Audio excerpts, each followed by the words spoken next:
Tidal is a tech company. So I think that for the audience to best appreciate this conversation, it makes sense to start by explaining in simple terms, maybe what is the technology that you guys have developed. Would you mind giving an overview to set the scene? Yeah, absolutely. So, the technology that Tidal developed and is continuing to develop new features for as we move into the future was essentially two parts, but the main purpose of it is to provide a window into the undersea world so that farmers in aquaculture can make better decisions. And so that looks like essentially two parts. The first is a underwater camera system with multiple different cameras, a winch that moves the system autonomously, so without anyone needing to interfere or manually move it within these large aquaculture pens, currently primarily focused on salmon, which can have up to 200,000 fish in a given pen that can be up to 30, 35 meters deep.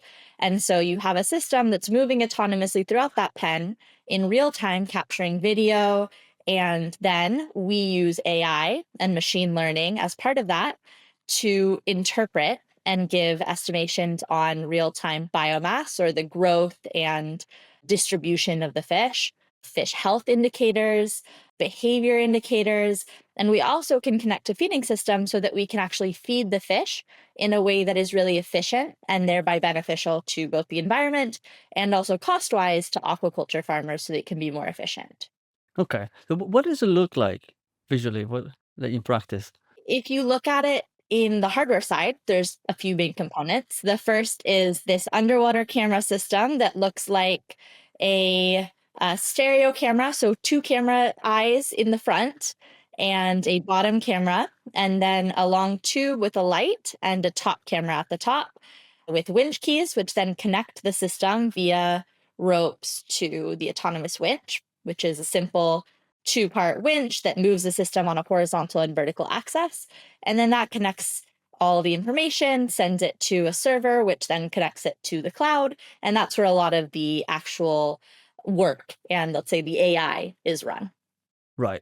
And this hardware is sort of swimming around the pen. Exactly. So it's on that winch system, but it's moving all throughout the pen, up and down over the entire course of it all the time, so that we get a really broad distribution of the fish that we see in the pen rather than a sample where you're just stagnant in the pen. You wouldn't see as many fish. The reason is often sick fish or fish that are struggling might hang out within the pen in the top, in the bottom, on the sides. And so it's important that we can see a broad representative sample of all the fish in the pens. So Tyler's platform was named one of the Time magazine's top invention of 2023. Why is the tech so important, so innovative? Yeah, when we started out now years ago, there was no camera system that could give this type of insight to the degree that we could in a full all in one system. And so I think it's innovated on two sides. One, not only does it provide benefits in terms of saving costs and helping farmers to be more efficient in their operations, which means using less resources, which means a better carbon footprint and environmental footprint. But it also has fundamental impact on the way that you operate, and that can impact the environment. So, for example, the feeding software that we developed using AI allows you to basically feed much more efficiently, only when the fish are hungry, and to make sure there's no feed waste. And the feed waste is not only, or feed is not only 40%, give or take, of the operational costs of a given company, which is huge. It also is one of the biggest contributors to carbon footprint for companies, both in the making of the feed as well as then if you have feed fall through to the seafloor, that can cause eutrophication and environmental damage. And so that's negative as well. And so by being more efficient and connecting that holistically to insights on growth and health and other environmental metrics, it allows us to give this really clear take and this all in one system that allows you immediately to have more information, to act on the information, and then to have much more sustainable and efficient aquaculture production. Very cool. So let's break that down. So you introduced the autonomous feeding feature and its impact and positive environmental impact. What about let's talk about all the other components Sure. and with a particular interest in the positive environmental impact or any sort of significant impact that it could have. Yeah. So, for example, let's talk about biomass. So, Yeah. before these types of systems existed, you would look into the pen, you would maybe take a sample of, 20 fish, maybe put in more resources to get a few hundred fish out of 200,000, which of course isn't a statistically significant representative sample. And you'd have to make guesses on how many fish you had on the total biomass you had in a given pen. And then you had to guess how much to sell based on that. That meant that you might order a truck to come and maybe you underperformed and you had less fish than you thought you did, or maybe you had more and had to order another truck. And so, in not having an efficient transition from what you actually needed to come pick up and what you actually could plan for, you end up potentially having more waste and carbon impacts with the transportation, and it made for a less efficient system. And so, first of all, you need to know what you have underwater, right? To be able to manage something, you need to be able to measure it. Is there an element of also knowing when to pick them up?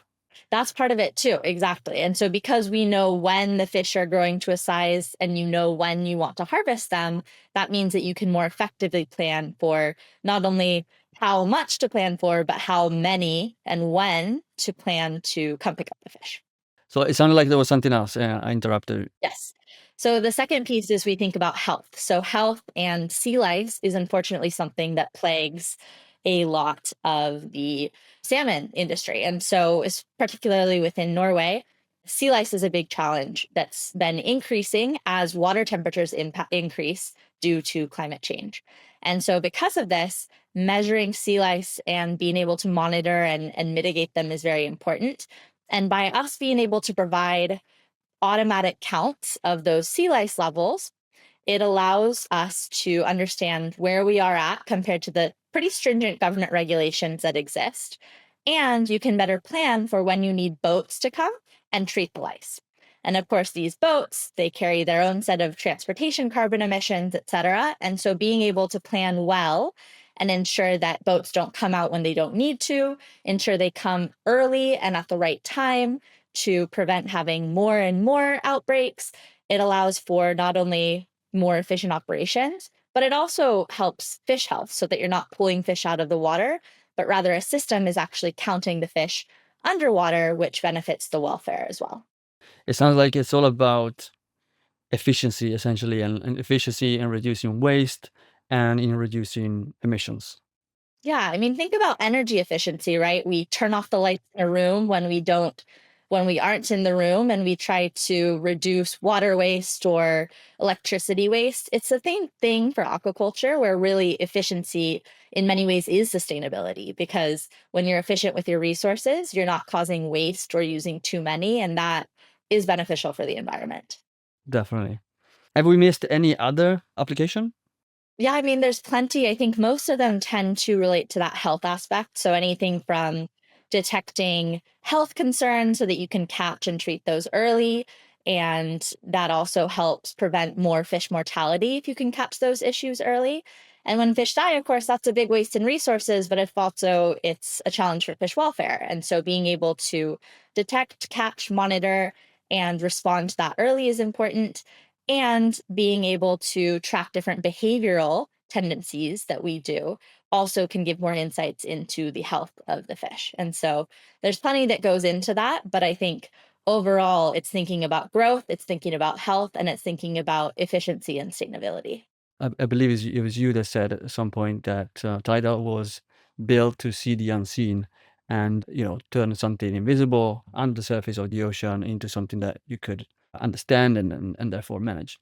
Does that mean that you started from a specific problem and then set out to develop an innovative solution, or was it the other way around where you've come across a cool technology and you went out looking for applications? That's a good question. So, to understand how we went about that journey, I think it's helpful to understand how the Moonshot factory within Google's parent company Alphabet works. And so, the Moonshot factory is basically this company or the innovation lab, R&D business incubator lab that exists within Alphabet. And so within that, there's many different projects or moonshots that try to take on huge problems that impact millions, if not billions of lives. And that is at the center of a combination of that huge problem, an innovative approach, and a groundbreaking technology. And so moonshots tend to be right at the center of all three of those. If you only have two of the three, you may, for example, have an interesting problem and a good way to solve it, but the technology doesn't exist to make that possible yet. Or you might have a cool technology, a really interesting approach, but no real problem to apply it to, which ends up being a bit useless. And so that's why all three of those is important.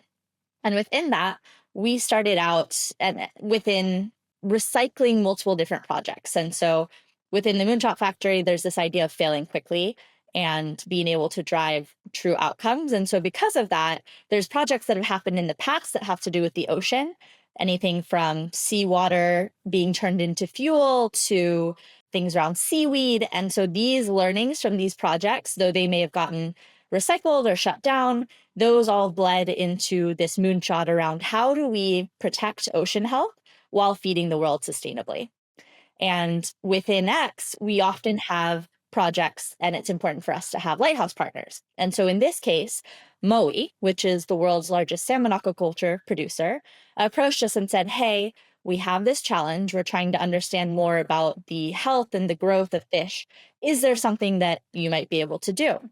And so through finding a key partner, getting that real world experience, of course, we were technologists and had experience with AI and robotics, but we were not fish farmers. And so we couldn't imagine all of the nuances to the challenges that existed there. And so it was critical that one, someone brought this problem to us that and had the experience to tell us how it actually is lived. How is that experience in practice? And so then we could take the tools that we knew to then start to innovate and design solutions that could help resolve that challenge and provide greater insights. And so that's essentially how Tidal came to be. Right. Well, we'll come back to that because I do want to go deep into the sort of origin story of Tidal and on also how the sort of product was developed, which is fascinating. But I want to come back to the tech for a second. Is the tech relatively affordable? Yeah, absolutely. So I think that there's two ways to think about it. First, the technology was designed for salmon aquaculture pens, right? And amongst aquaculture, the salmon industry definitely is the most industrialized and probably has the most technology from any other species that is farmed currently. That being said, there's more funds. It has 20% of the value within the aquaculture market within salmon. And so for salmon aquaculture, I would say absolutely, we've done our very best to make sure that we drive down costs, that it is affordable. And we see that the benefits that we give in terms of the cost savings from knowing your biomass, from reducing lice treatments, from having more efficiency in feeding, then pays back for itself, essentially, so that the cost is absolutely worth it. For other species, for let's say smaller scale aquaculture or other ones, this system is the equivalent of having maybe a Ferrari where you might need a Prius there. And so the hardware itself may be something that needs to be slightly adapted for other types of aquaculture pens or styles. However, the software, once it's built, it's fairly scalable. And so that's what's important to remember is we designed this system for finfish, salmon being one of those configurations.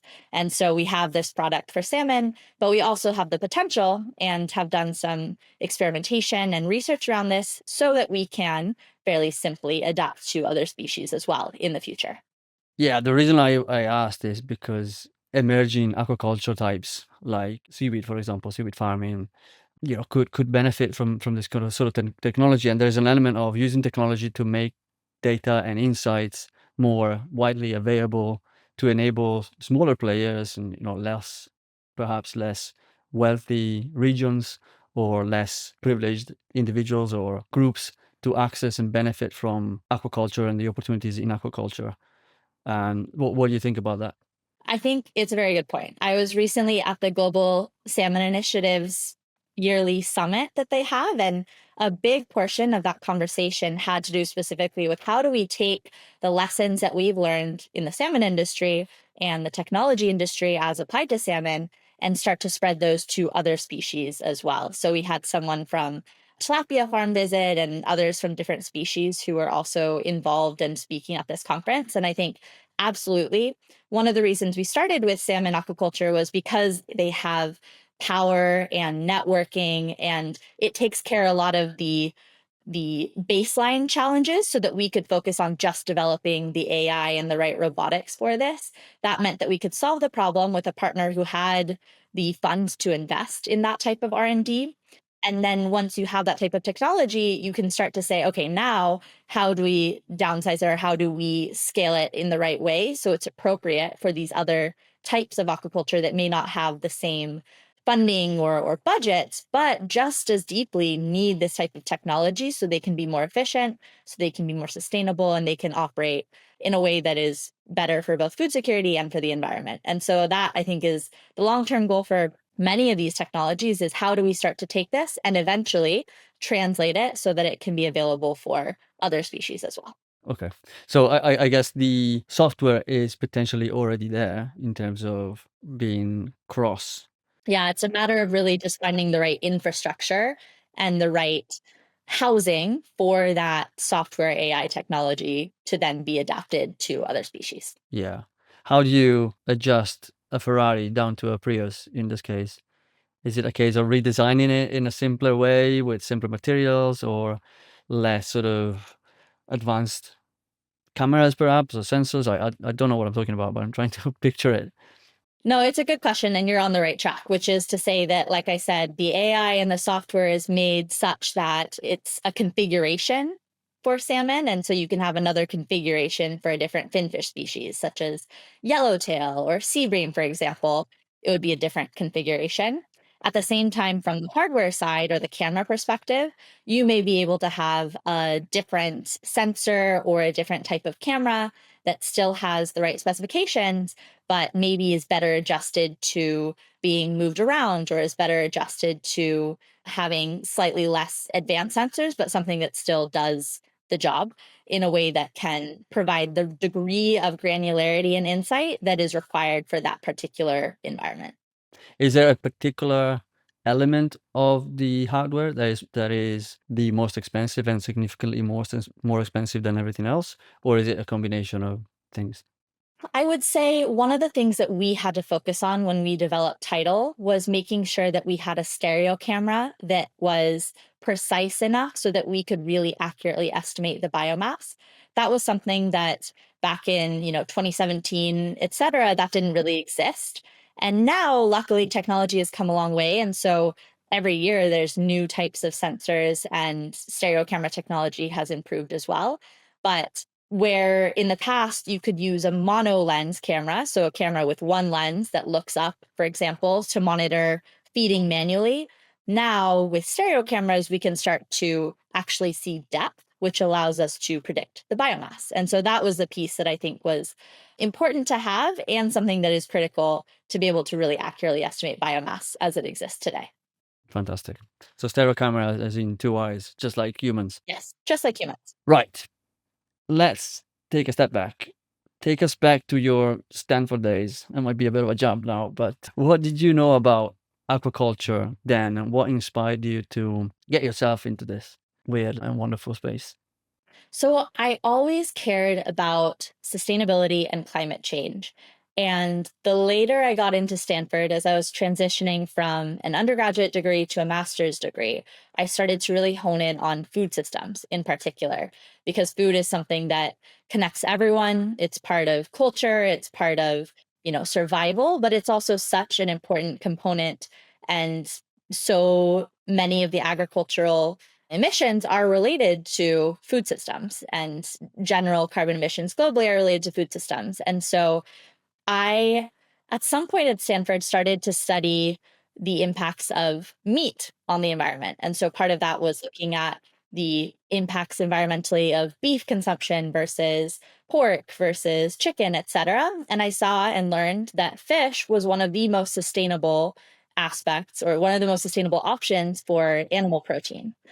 And within that, I kept studying, and my master's advisor, Roz Naylor, who has done quite a bit of work with the Center on Food Security and the Environment at the Freeman Spogli Institute at Stanford, taught a class where I started learning more about those emissions, but also that the ocean was fairly overfished. It was 90% fully or overfished, as was covered in one environmental economics course I took. And so, if we want to have more sustainable protein options, but so many of these other options have such intense carbon emissions. So, beef, for example, could be up to 12 kilograms of feed to just 1 kilogram of beef that you can eat. And so that's not very resource efficient, right? And so instead, fish is a great option. The ocean's fairly overfished. And so if we could have aquaculture as an option to provide more sustainable protein, but done in a way that is really positive for the environment, not damaging the ecosystem, and is regenerative and resilient, then that could be one really positive way to support a growing deficit in calories that we'll need to feed 9 to 10 billion people by 2050. And so then I got really interested in aquaculture and in food systems in general. And so I did some work down with a professor named Rob Dunbar down in southern Patagonia on a trip where I started learning about aquaculture, about the fisheries and the tensions that existed, but also how many of them were running out of places to fish. And there were lots of boats right outside the economic zone that were there just waiting and catching all the fish so they couldn't go into the fjords in Chile. And so I started to think about, wow, if we could have alternatives in a way that supports both the economics of local communities, also, livelihoods, also doesn't destroy the environment and provides good food, that would be a win-win-win. And so how do we make that possible? And so through a number of different events and focusing more on food systems, I was introduced to X and was introduced to some people working on food system challenges within X, the Moonshot factory, and ended up at Tidal. Right. Let's stop there for a sec. You said about finding out that fish was one of the most sustainable protein options. Were you surprised by that?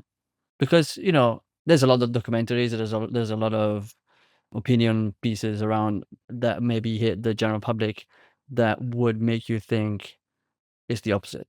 That fish is not at all sustainable. And I suppose from the point of view of the public, it's easy to forget about the rest. If you keep hearing how about, for example, how salmon farming is bad and it's terrible for the environment, then you end up going to the supermarket and buying chicken, aren't you?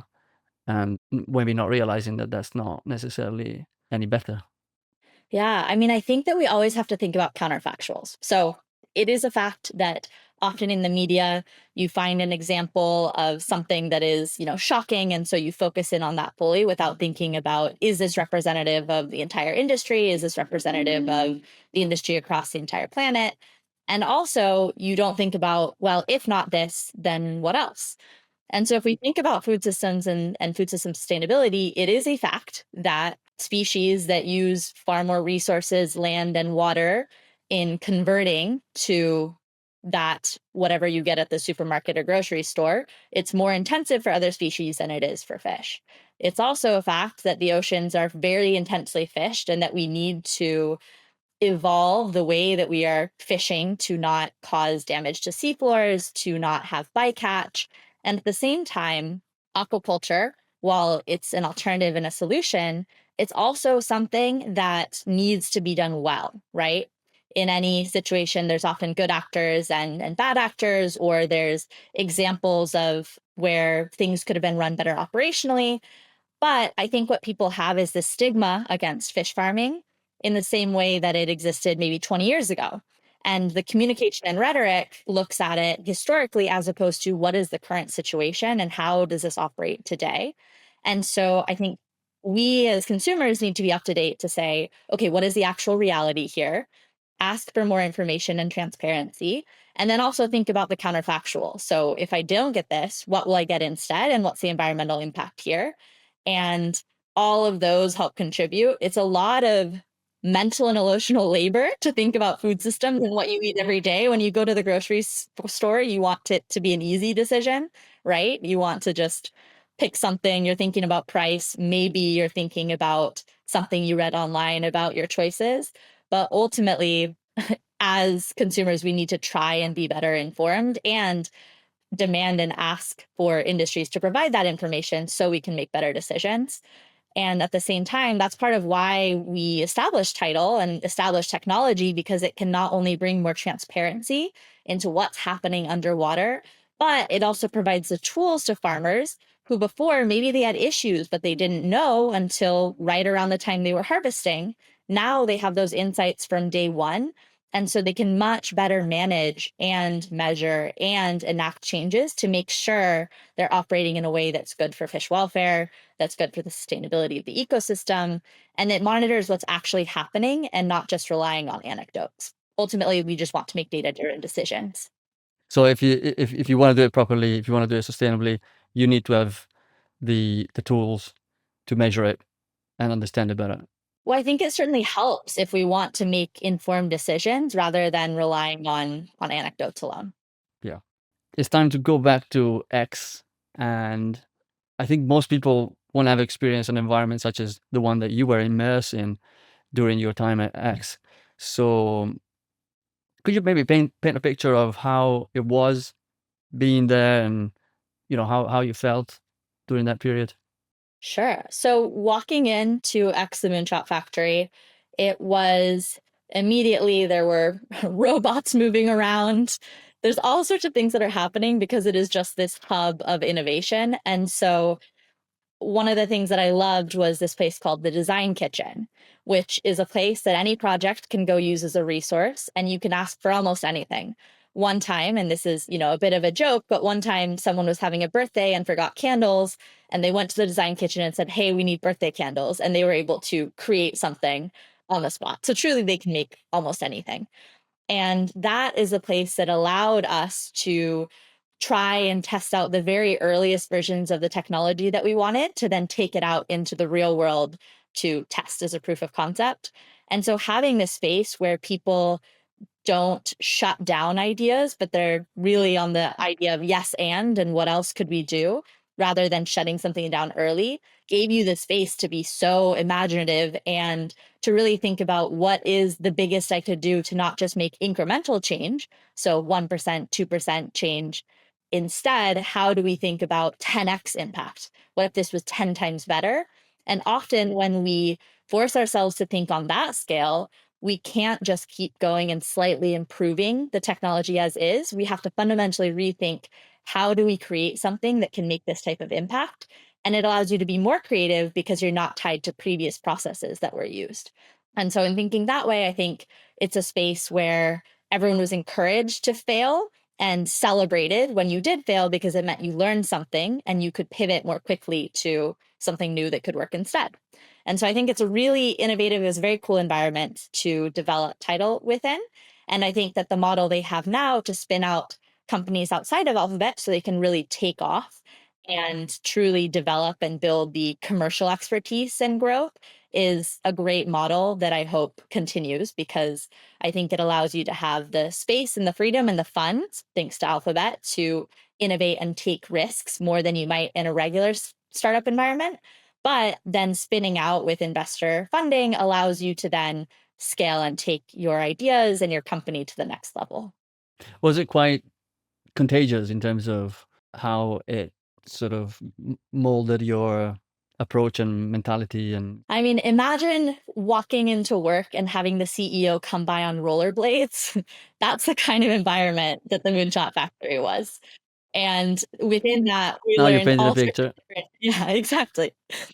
And within that, we learned different principles. So one was that 10x 10%. One was starting with the hardest thing rather than checking off easy pieces first. Another principle was around being able to bring in outside perspectives and diverse perspectives. And so I think all of those principles really ingrain themselves into how I think about innovation and how I think about scaling something that could have a really big impact on the area that I care the most about, which is the environment and food systems and oceans. And so I think those are principles that no matter what problem it's applied to, I'll definitely carry those with me for the rest of my life. Yeah, absolutely. Is there any disadvantage in starting a company as a Alphabet X project? I'm thinking, I don't know, the pressure that you might have been under, the focus on the technology, and the sort of unlimited options. Is it easy to get lost in all of that, sort of see your possibilities? What are the drawbacks, if any? I think there's definitely the risk of that. I think the benefit from being within the Moonshot factory was people will open doors for you and they hear, the Google name or Alphabet name. And so you can make connections in a way that might be hard if you're a 1 or 2 person startup. On the flip side, sometimes people come in expecting that you are a Google and that you have this ready made product, which often as Xers is not the case. And we were working on early prototypes because we wanted to test lots of things before it's very finalized. And so making sure that there's the right communications to ride that balance where, yes, we're associated with that heritage, but we're also kind of a startup and we're still building this and we're still developing. And so that is a bit of a tension that it was important to manage. The other piece is that some companies are great within Alphabet and some of them are better served outside of the Alphabet ecosystem. And very often, those companies ended up spinning out and working outside of Alphabet. So Dandelion, for example, worked on geothermal energy, and it was something that is really wonderful for the environment, but didn't fit exactly with the profile of companies within Alphabet. And so it was better served operating outside. And so I think there's different fits, but ultimately great for taking risks and great to have the companies scale outside of Alphabet once you have enough commercial traction and you really want to move quickly. Was there any other mindset or approach that you've learned during your time at X and that you still rely on today? Yeah, I think, let's see, there was think about 10x, not 10%, build a diverse perspectives. We said one of the issues was, or one of the principles was start with the monkey, which we said essentially, if you were to teach a monkey how to speak Shakespearean English and to balance on a pedestal, what would you do first? I'll ask you, what would you do first?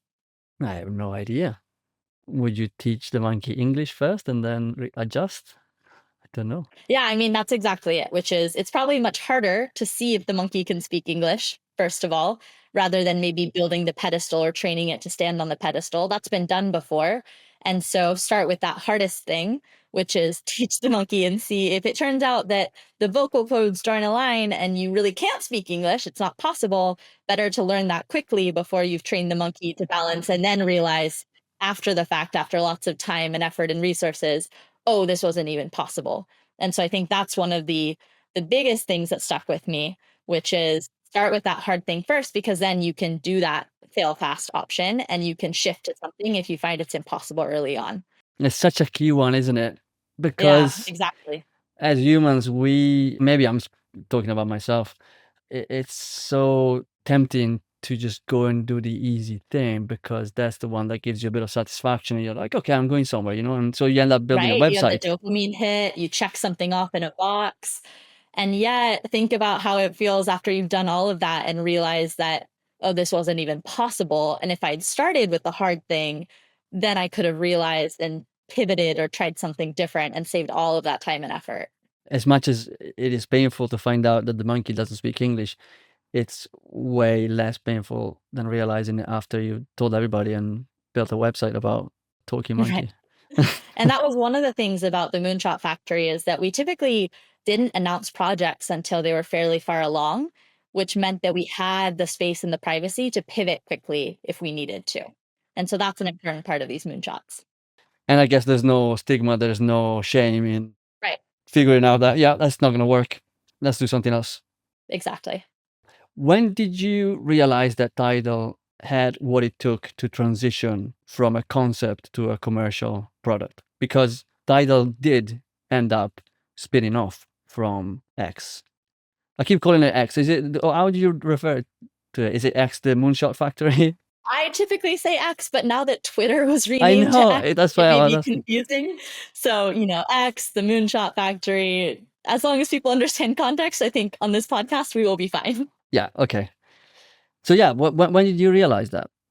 I had a professor when I was at Stanford and a boss as well at X who said that the best money is money from a customer. And I think that when we realized that we truly had a technology that we had a customer who was interested in buying and scaling, and were able to start scaling to, hundreds of units.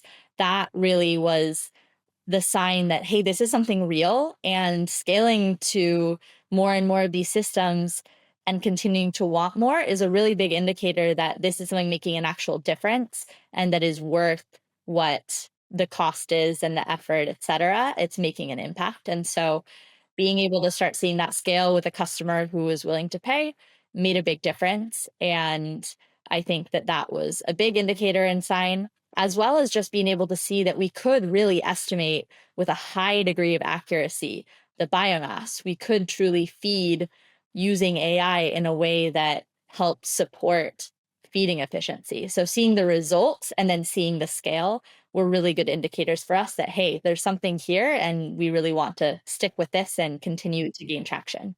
And this customer, was that Mowi? Mowi was definitely the first customer that we had. Mowi, for those that don't know, biggest salmon producer in the world, I believe, Yes, correct. based in Norway.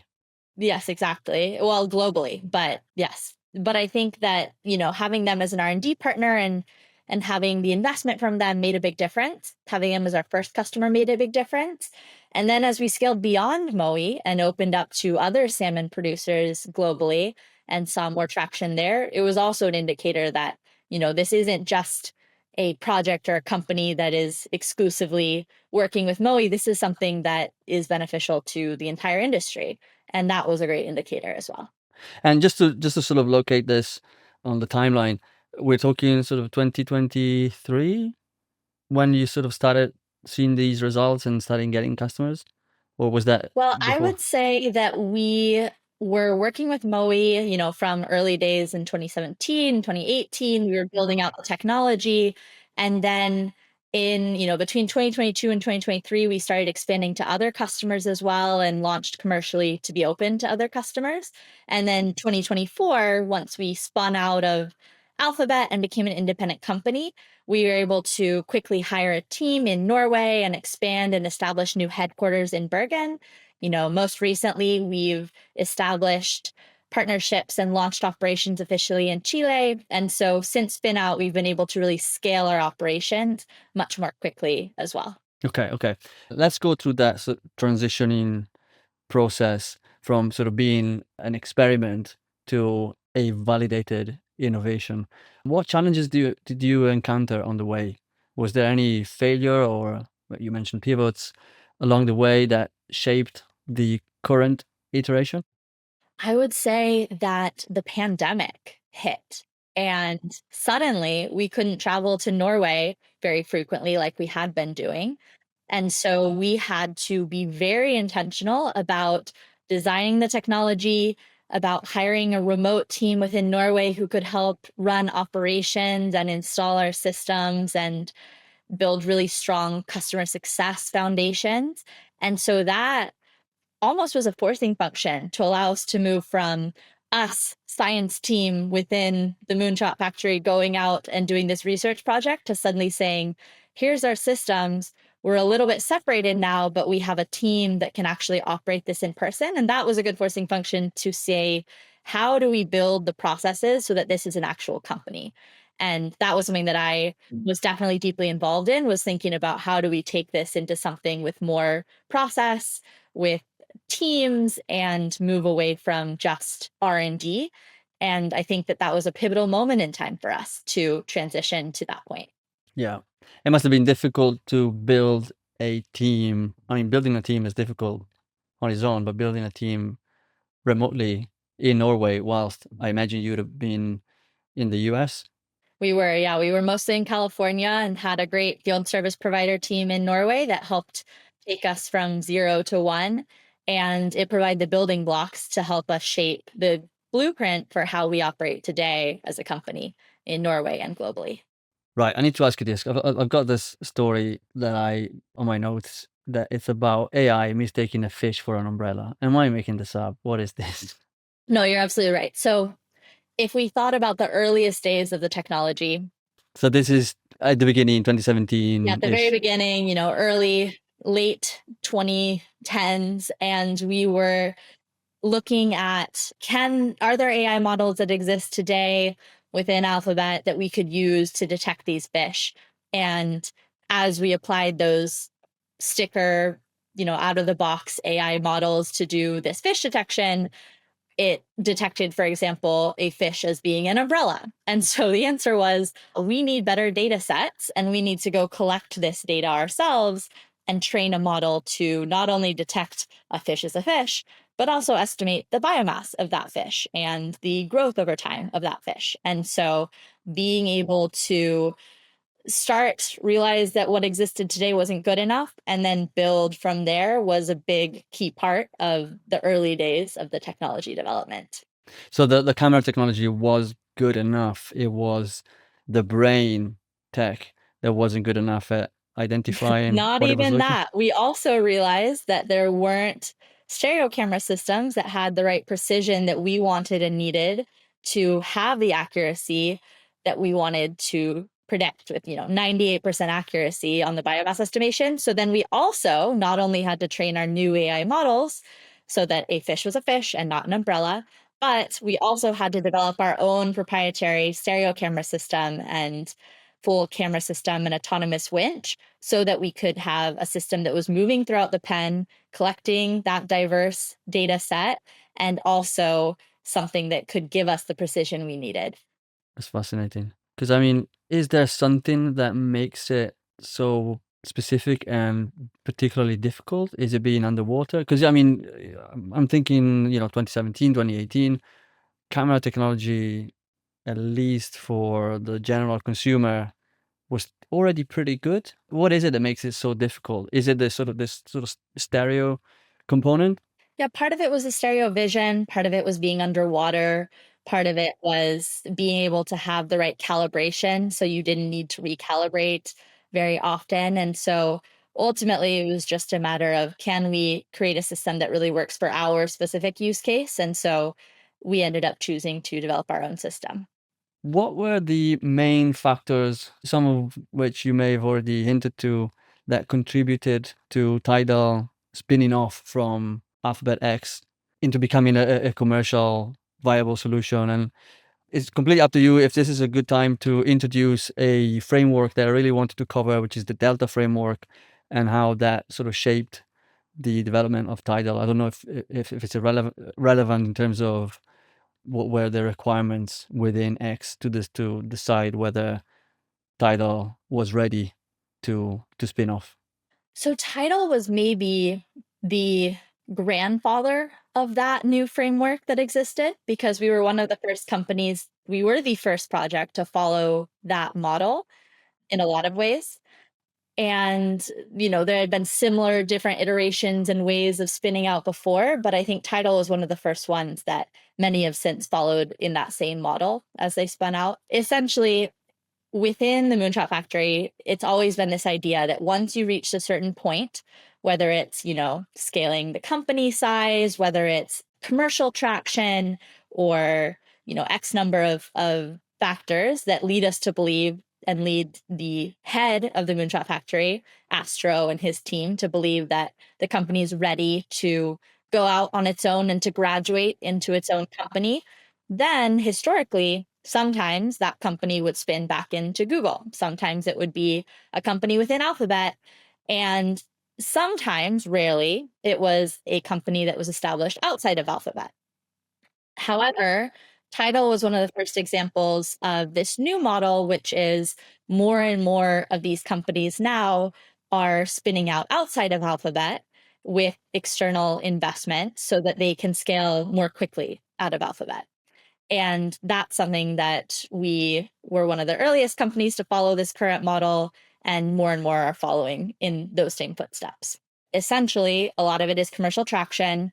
And because there's outside investors coming into the mix now, or there's investment from non Alphabet companies being involved, you have to go through the same scrutiny you would in fundraising. And so it's commercial traction, it's technical viability, it's does this have promise, and is this the right product market fit, etc. And do you feel that Tidal, as a startup, had to go through extra steps and scrutiny compared to any other startup? And is that what ultimately benefited the project in the long term? That's a good question. I think that we, having been within Alphabet and having been within Google X from the beginning, had to think about, or within the Moonshot factory, had to think about scale very early on. How do we have this company be something that truly can impact, millions or billions, and have something that's 10x scale, as opposed to starting really small and incrementally increasing? We were thinking about the scale from the very beginning. So that maybe is one point of additional scrutiny that we went through. The other piece is, as we had to prove ourselves time and time again within X, that we were a project that had success and could continue, so we wouldn't get shut down or recycled throughout the process, which many of these companies, most of them, are shut down or recycled or turn into some different type of project. So part of it was continuing to make it through those phases, going through the fundraising process with investors. And I think ultimately, now being outside of Alphabet, we have the ability to scale very quickly. We have the ability to run more marketing and comms and to hire locally in different places. And so it's given us the autonomy to move quickly and to scale as we want to. But we're really grateful for all the R&D investment and all of the support from Alphabet that we had in the early stage as we were going through that R&D phase. What was the most difficult thing to prove throughout that process? Was it the technology? Was it the commercial viability? Was it something else? I think that it was something that many companies were looking for. We've heard, hey, this is exactly the system we've been waiting for years and years. And so it was clearly a problem that people wanted solved. The biggest challenge, I think, was getting to the right accuracy level with robotics in the ocean. If you think about, maybe you've talked to other underwater robotics companies on your podcast, the ocean is definitely trying to kill hardware, right? It's Yeah. corrosive, it's intense, there's storms with waves that are, many, many meters high. And so having a system that was robust enough to survive that environment in freezing conditions, in summers, underwater at 30 meters depth, and have it give accuracy when we estimated lice or biomass or fish health conditions, that is a huge technical challenge. And so when we were able to actually accomplish that and prove that at scale in all conditions, in various seasons, in different geographies, that was really critical for us. Yeah, I can see that. It's almost like you're trying to build a tank with the accuracy of a very tiny device. Exactly. I wanted to talk to you about Chile and international partnerships in general. I haven't announced this publicly, though by the time this episode comes out, I may very well have. But I'm going to be taking this podcast on the road over the next few months and exploring a couple of emerging blue economy hotspots. And the first stop will be the Patagonia region in Chile and Argentina. Now, I know that, as you said, Chile is an important piece of the puzzle for you guys at Tidal. Could you explain maybe what is happening and why? I think that the Chilean aquaculture market often follows the Norwegian aquaculture market in certain ways. And so they look to Norway in many ways to see what technology is being adopted there, to see different farming techniques and to adapt them. Chile has slightly different infrastructure, but I think one of the biggest changes they had in the past 5 years alone was the advent of Starlink and different types of technology to really connect many of these different places has led to having more remote feeding centers, has led to a big technological uplift that has made it great grounds for now establishing more of this type of precision smart camera technology. And so it's really the right moment, I think, for a lot of growth there and for a lot of technological adoption to drive the industry to the next level in terms of precision and accuracy in estimations, in terms of sustainability overall, and in terms of huge leaps and bounds in operations. Okay, so in terms of what made you choose Chile, it was the promise of growth and the potential that you're seeing in that area. Yeah, and I think, Norway is probably the biggest proportion of the salmon market. Chile is close behind, and so it is a logical next place to go once we had established in Norway.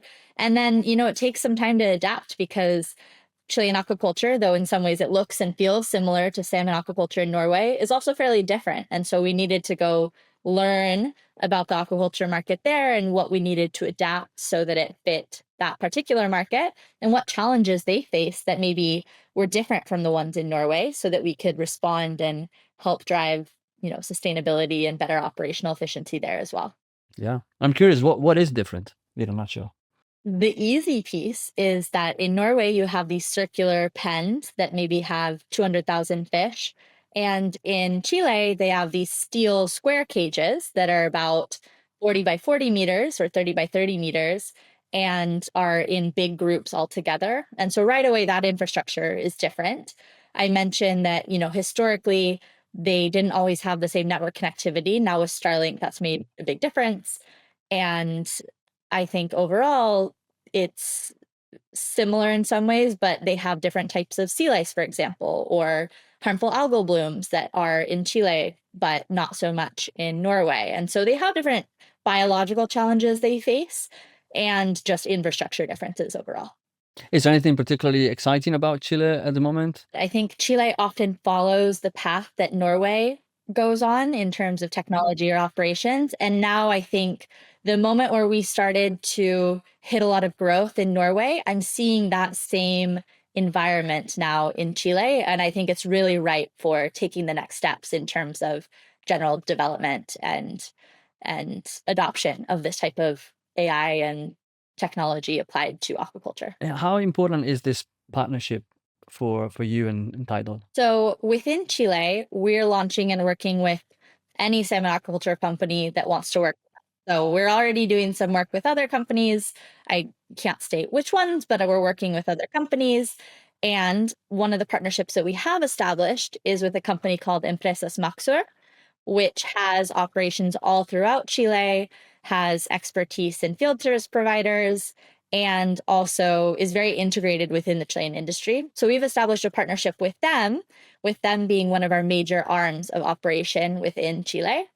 And I think that that will be an excellent way for us to continue to scale with on ground support in a way that you would not get if you were sending people to come help from Norway or from the US, where people want to pick up the phone and have someone in Chile to answer them, in the next 5 minutes. And so it was an important partnership for us. And I'm excited to see how that continues to deliver benefits as we start to scale there. Have you already come across any obstacle or misconception about Chilean aquaculture? I think in terms of differences, I mentioned there's biological differences. So some of the lice species that they have there is a little bit different. Some of the feeding methods they have there are a little bit different.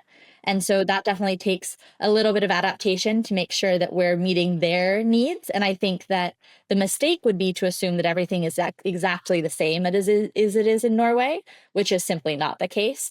But I think with the learnings that we've had over the past few years and the new partnerships we have, I'm really excited to see how it continues to progress. What is Tyler's approach to international partnerships? Because I do get the sense that it's a huge part of your success.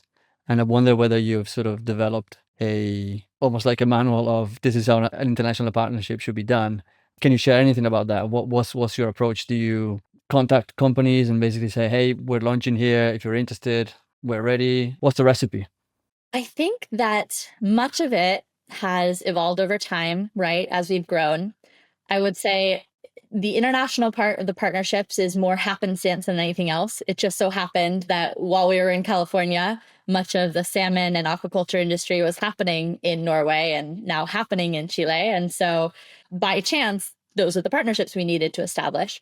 But I think that as terms of ground rules, it is so critical to have a lighthouse partner or an aquaculture partner that is willing to take some risk, that's willing to understand the process of developing new technology. New technology is never perfect from day one. It requires data collection, it requires validation. And so having a partner that's willing to go along for the journey for anyone who's trying to develop new technology, that's incredibly critical. And then being able to take that and have teams on the ground who can help to then scale locally, I think is also really critical to having success. So you almost need somebody who is willing to be part of. A journey, right? Yes, yes, with everything that comes with it, the good and the bad, I suppose, all the obstacles that will no doubt get in the way. Yeah, and there's benefits for being a first partner, right? You get the earliest, you get the technology before anyone else opt in because you are that first partner.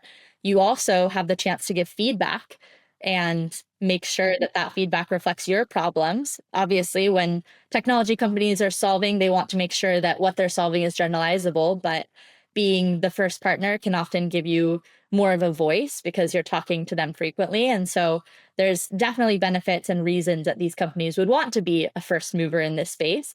And there's reasons that other companies might want to wait and be a second mover or come once it's fully commercialized or a little bit later on when it's really validated at scale. And so it depends on the type of company you are, but ultimately I think that there's, a time and a place for companies to take the lead and to really push and be that partner to these companies that have the tools but really need that on the ground expertise from people who have decades of experience in the industry so that they make sure they're solving the right problems. I read about a new report this morning, actually, published by the World Bank on the future of aquaculture. You may have come across it. It said that aquaculture is potentially the largest sustainable food investment opportunity over the next 25 years, which is no small statement, and that it could generate as many as 22 million new jobs by 2050, with something like 1.5 trillion predicted investment opportunity in the sector over the same period. What do you make of these stats? They sound huge, borderline unbelievable. I mean, I think if you think about it, we know that we have a population that will need more calories by 2050. I've heard numbers quoted 50%, right? We know that there's limited resources or limited space on terrestrial ecosystems to expand. We don't want to cut down more forests. We need to be more efficient. But if we're thinking about sustainable food systems, the ocean is 70% of the cover of the entire The planet, planet. right? Yeah. And rather than having it be a victim where it's suffering just from impacts of ocean acidification and climate change, if we can leverage the ocean and create resilient food systems that are both regenerative but also providing food security, it's this enormous opportunity. And this is the decade of the oceans. I think SDG 14, Life Underwater, is historically one of the most underfunded, and so that means that it has one of the biggest opportunities to have more investment and more funds put into it. So that was a big focus of the UN Ocean Conference that we had recently in Nice.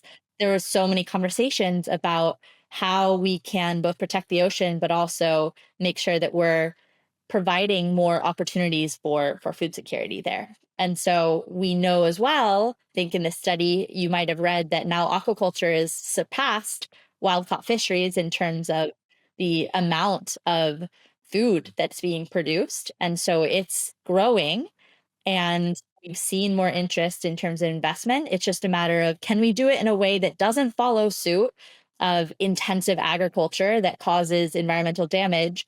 Are we able to do this and learn from that agricultural revolution and have something new for aquaculture in a way that we can create a system that is good for the planet and for people and for the ecosystems underwater? Absolutely. What do you see? The opportunities there, that seems pretty clear. What do you see as the current biggest challenges still faced by aquaculture? I think one of the biggest challenges is in communication. So we mentioned, there's stigma in terms of fish farms and opposition to that may be slightly outdated and may also be a company that's not representative of the entire industry. So communication and being more transparent and being able to share what's actually going on, I think is really important. On the other hand, I think that salmon aquaculture is only 2% of the total volume of fish produced out of all of aquaculture. Most of that growth is happening in Asia. 70% of it is happening there, and much of it is smallholder aquaculture. And so being able to expand or cause more growth in that space in a way that also does not damage the environment and that keeps that ecosystem balance in mind, I think will be one of the greatest challenges that we face, but one of the most important ones. And if we leverage technology correctly, it can help be a tool so that we don't go down, the same path of industrial intensification, but can have something that really does support place-based communities and place-based growth and support a growing industry that can really be good for the planet. So, in terms of doing aquaculture properly and doing it sustainably, why is it not a no-brainer? What's the obstacle? Is it that it is more expensive to do it sustainably? Is it more difficult? What's the, you know, what's the holdback? And can technology overcome it? Overcome it? I think that a lot of it has to do with the locations, with policy, with many different reasons. So, for example, in Norway, one of the greatest challenges of continuing industry growth is around the sea lice challenge, which is becoming more intense. And so mitigation is really important there. It's also a matter of space. You have to do very intensive analysis of the ocean seafloor and the location and make sure there's enough water flow through and it won't interrupt, native species. And so there's a lot that goes into finding the correct location for it. Within the US, there's challenges around policy, but there's groups like the Coalition for Sustainable Aquaculture, which is supporting open ocean aquaculture and working with bipartisan groups to try and make sure that that can be done sustainably and in a science-based format. And so there it's more policy than other areas. And globally, I think that depending on where you are, there's different challenges. Maybe it's policy, maybe it's getting the correct siting, maybe it's having the investment to be able to scale infrastructure, any number of reasons. But I think that with any industry, we'll see growth in certain areas. And hopefully, if we're able to leverage the right tools, we can see it grow in a good direction rather than going in intensive and in a taking mindset instead of in a regenerative mindset. In some cases, not to say that it is the case for Tidal and for this sort of sector, but in some cases you see that private companies don't adopt a new process, a new technology, a new way of doing things the right way unless they are forced to, or obviously unless they have a strong financial incentive for doing so. Do you see policy as potentially affecting and influencing the adoption of technologies such as titles in the future? Is it just a financial factor? I think it's a combination of both. So, in some ways, let's take Norway, for example. In Norway, there's fairly strict lice level regulations. And so that means that rather than trying to pull fish out of the water and count in a non-statistically representative sample that they use to estimate for the rest of the population, you can use technology to automatically do that without pulling fish out of the water and risking higher mortality. That is a great benefit. And part of that is driven by the regulations that existed. On the other hand, these types of technologies, like I said, they can save a lot of money in terms of being more resource efficient, in terms of, being more effective in timing and other pieces. And so that's just a business benefit in and of itself, in addition to the efficiency and the sustainability that comes with it. And so, on one hand, I think that to really have scale technology for different industries in the ocean, we really do need to have things that make sense from a business standpoint. At the same time, if there's support from the policy perspective, I think that that only serves to help drive adoption more quickly. And depending on the way the regulation is set up, can really help drive more transparency as well, which allows you to measure more, which allows you to then make bigger changes that are more effective. So Tidal has come out of a mentality of addressing and resolving problems worth solving. Do you see any other important problems worth solving in and around the blue economy? Absolutely. I think when we were within the Moonshot factory, we very much were talking about this idea of a platform for the ocean economy. And we've done some work in other areas as well and see a lot of potential there, whether that's in blue transportation to drive more sustainability there, whether it's in blue carbon. So we did some work in Fiji and in Indonesia around using our camera systems to detect and model seagrass on seabed floors near shore. And so there's a lot of opportunities there. And I think expanding within blue food to other species, there's so much that can happen. And I think that many of the building blocks that we've developed as Tidal will then help serve as the baselines that we can use to eventually apply to, other industries within the ocean and to help drive the blue economy. And I'm excited to see, other companies come into that space because the ocean truly is this ocean of opportunity. And there's a lot I think that can be done here. Is there lots of competition at the moment, or do you see it as a blue ocean? Good question as well. I think it depends on what you're talking about. In terms of technology within oceans, I think there's a lot going on and a lot more that could happen. Absolutely. I think in terms of smart camera technologies, there's been several that have popped up. I think there's a few that are coming out as leaders alongside Tidal in this space. And I think that that's good for driving both competition, but also for pushing each other to be better and to continue to evolve and to not stay stagnant. And so competition in some ways is great. In other ways, I think that naturally you'll see ultimately some leaders come into the space and others may, die off or pivot or do something else. But I think the main point is let's keep building this ocean economy. I think there's so much that can and should happen in this space. And I hope to see more join. If you could decide now, what sort of people would you want to join the ocean economy, or what sort of, yeah, I'm thinking people and skills and ideas. Should I give you names? I'll call out Yeah, go for my it. friends that I want to join. No, I'm joking. I think that it's a combination. So, one, investment. So, anyone who can invest into the space and help drive this, that's a huge win. I think And that you feel that there is a good return on investment for them, there are good reason for investment to come in. Yeah, I mean, I think you're seeing more and more of that investment grow. And you heard from the World Bank report about the growing interest in investment. I think that it's a space that definitely is growing and is a place that is de-risked, especially with more technology being able to measure and to give insights into what's happening. Those baseline technologies then unlock the ability to have new innovation on top of that that you can actually still be able to measure the changes and the impact and validate it in a way that allows you to have less risk because you know what's happening underwater.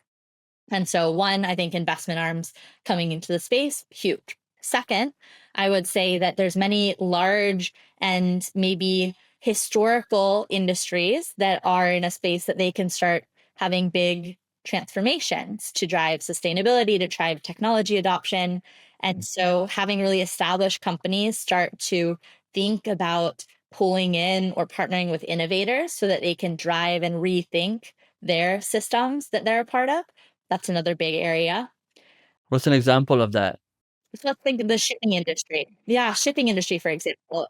It's an industry that's very established, has been around for a long, long, long time, and is also really ripe for innovation. And we're seeing that more and more.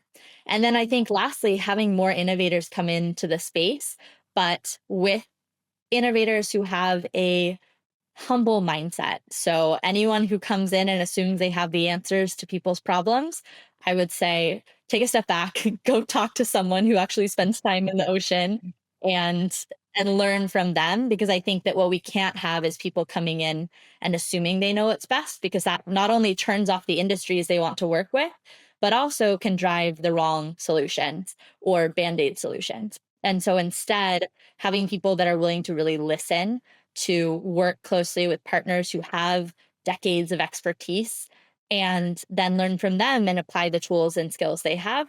Those are the people that I think need to be in the blue economy to have the next transition and the next phase of explosive growth in terms of what's possible. That's a really good point. This is probably a good time to bring this to a close. Is there anything you would like to mention in closing that we haven't brought up? Anything that you'd like to point people to? Absolutely. I think one of the things that's most exciting to me about the system that Tidal has designed and about smart technology for camera systems underwater, for aquaculture, and potentially beyond that is that the innovation keeps happening. It's continuing, it's an ever growing journey. So, we, for example, since launching outside of Alphabet last year, have released new features around fish behavior. We've released new features on welfare. We've released an entire new camera system that will allow us to operate in submerged pens, which is just in showing that as aquaculture evolves, we too will have to keep evolving to make sure that the technology continues to solve the needs of the industry and to solve the needs of a changing biological environment and the new challenges that arise because of it. And so once you start innovating, it's not going to end suddenly, it's going to continue. And I'm seeing that with Tidal every single day. And I think that we'll see that broadly in the ocean economy as we move forward into the next decade. I guess that makes it exciting as well. It makes it difficult, and it's almost like a goalpost keeps moving. But at the same time, especially coming from a mentality of an entrepreneurial and innovative mentality, that's where the fun is, isn't it? Yeah, new challenges and always new ways to solve them. And I think that's what keeps people motivated. Where can people find you and Tidal and learn more about what you guys are doing? So people can visit our website, TidalX AI, and can visit our LinkedIn page. In addition, we'll have a team that's at Aquanor, which is one of the world's largest aquaculture related conferences in Trondheim in Norway coming up in August. And so if they will be there, I would highly recommend checking out our booth, visiting us, and learning more. Fantastic. Thanks for that. We'll put that in the show notes for sure.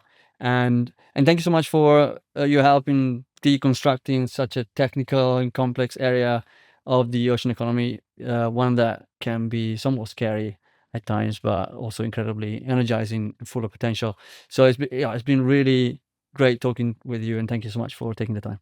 Thank you. And I hope that there's more people who join in the ocean economy. And I think that being able to see the innovation continue and kind of rethink around the stigma on aquaculture and think about how it could actually be something for the benefit and how technology can help is important. And I hope that people take a pause and think about it.